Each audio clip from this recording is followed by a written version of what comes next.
A pleasant day, everyone. My name is Chanel Rosa Flores, and this is the continuation of the previous report. Laws of heredity. Gregor Mendel proposed three important principles based on his study on peas. The first one is law of segregation. In this law, the genes of a pair segregate or separate during gamete formation, and the separated genes are received by each gamete. It also explains that by gene segregation, a recessive gene may be paired with another recessive gene, allowing the recessive traits to be expressed or to appear. The next one is law of independent assortment. In this law, two or more gene pairs segregate or separate independently of one another during the formation of gametes. This law was formulated after Mendel crossed two traits at the same time. So take note that a cross that involves two traits from two organisms is called a dihybrid cross. Last but not least is the law of dominance. In this law, if the gene is heterozygous, the dominant trait will be physically expressed and recessive will be masked by dominant trait. For example, if the pea plant contains one gene for axial and one gene for terminal flower position, the axial flower position will be visible. All the offspring in the first offspring generation have heterozygous gene pairs, yet only the dominant gene is visible. Punnett square. A Punnett square was formulated by Reginald Crandall Punnett. It is a tool that shows all the possible allelic combinations of gametes in a cross of parents with known genotypes to predict the probability of their offspring possessing certain sets of alleles. Since we were done defining the Punnett square, let's watch a video to have a better understanding about it. Alright, as we get closer to test day, I want to make sure that everybody's on the same page as far as monohybrid and dihybrid crosses go. So here's a real quick review on how to do monohybrid and dihybrid crosses inside of a Punnett square. But first, let's review real quick some vocabulary.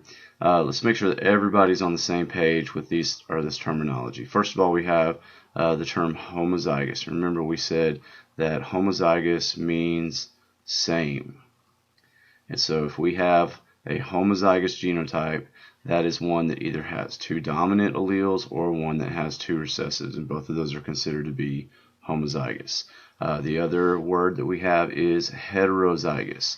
And remember, we said earlier that hetero means different. So in this case, if we're going to have a heterozygous genotype, it has to be one dominant and one recessive.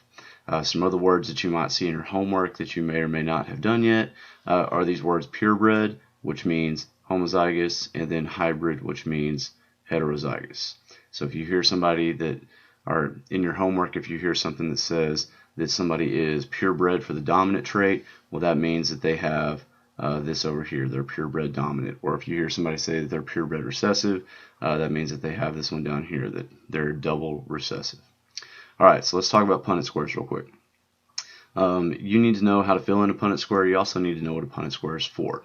Punnett squares are used to predict the possible genotypes of a parent's offsprings.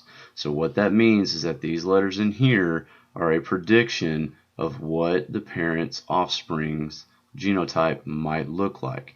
Now, that does not mean that this is going to be the first kid, this is the second, then this is the third, and then this is the fourth. That is wrong. That's not how we do this. That means that every single time that these parents reproduce, their kids could possibly get this genotype, or they could possibly get this one, or possibly get this genotype. Okay, we're not saying first kid, second kid, third kid, fourth kid, or anything like that. Every single time that they reproduce, they're going to get one of these four genotypes. Alright, so moving on to a monohybrid cross. How do we set it up? How do we fill it in? Okay, well, the first thing is, in a monohybrid cross, we're just trying to figure out how to cross just one trait.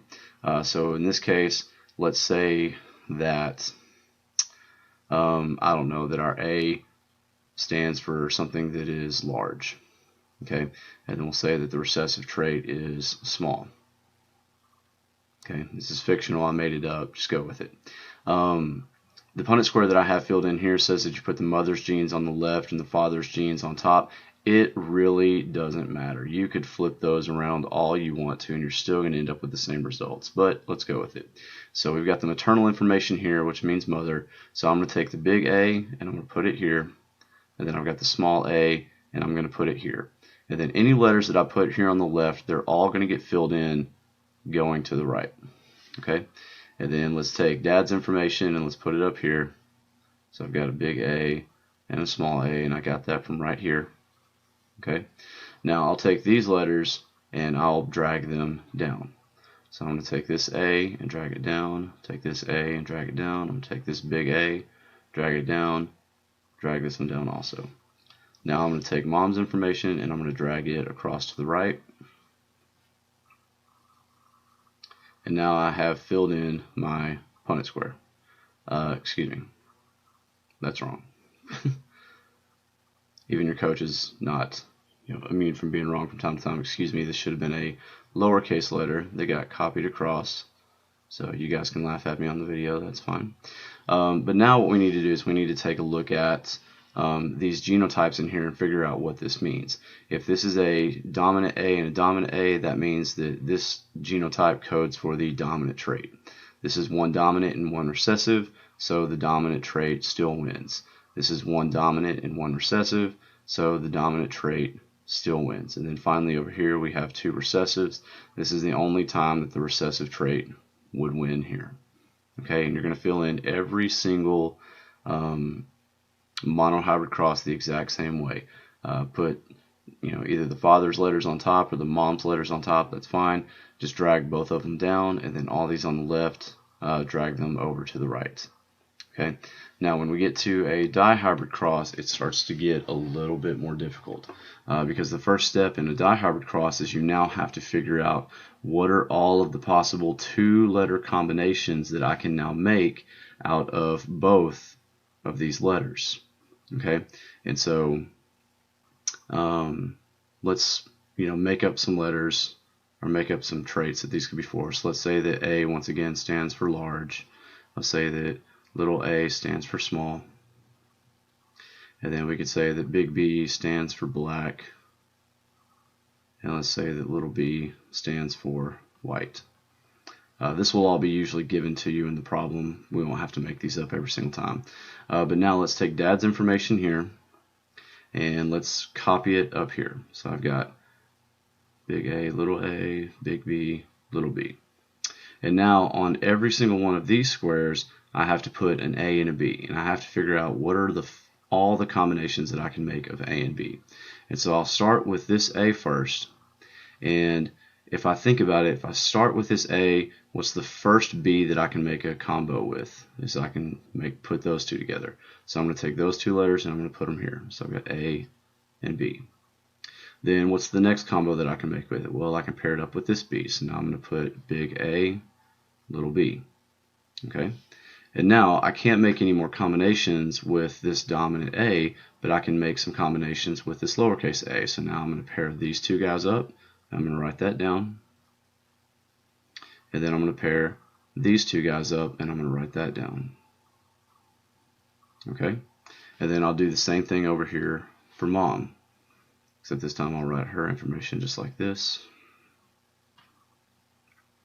So I need to make as many two-letter combinations as I can between A's and B's. So I'm going to match up this A with this B, copy it here. I'm going to match up the same A with this little b down here. Write it down. And then now I'm going to take the lowercase a, match it up with the big B. And then the lowercase a down here to the small b, and I'm going to write that down. Okay, now I'm ready to fill these in. And so this is not unlike the monohybrid cross at all. This is actually very similar. You're just going to fill in 4 letters on the inside of each square instead of just 2. And so I'll start with this letter right here. So I'm going to take this A and I'm going to drag it across. Then I'm going to come up to the top and I'm going to grab this A and I'm going to drag it down. Okay. Then I can grab this B and I can fill it in across. And then now I'll grab this B up here again and bring it down. Okay, and that's my first possible genotype for our offspring. And I can follow this exact same pattern until the very, very end. Okay, so if I wanted to fill in this box here, then it'd be very, very easy for me, because all I'm going to do is drag this A down. I can drag this A across. I can drag this B across and drag this B down, and that's all it takes. Okay, if I wanted to fill in this square right here, I'll take this A, drag it across, bring this A down, take this B and drag it across, and now take this B and drag it down. Okay, and I could continue that for all 16 of these squares, but I don't want to bore you while you sit here and watch me write. Let's just make sure that we understand what's going on in here. Okay, so in this situation, this individual would be dominant for A and dominant for B. So that means that this one would be large and black if we have A and B in there. This individual would be recessive for A, so this person, or this phenotype, would end up being small, and then we have the dominant for B, so that would be black also. Okay, and so it's easier when you fill these in if you'll put the two letters together that are the same. So for instance, here are the two A's together, or here are the two B's together. It just makes it cleaner whenever you have to go through and figure out what all the phenotypes are. Alright, so that should help you guys with your homework. It should help you study for your test a little bit. If you have any more questions, make sure you come to tutorials on Thursday before the test and ask me any questions that you have. Alright, thanks for listening.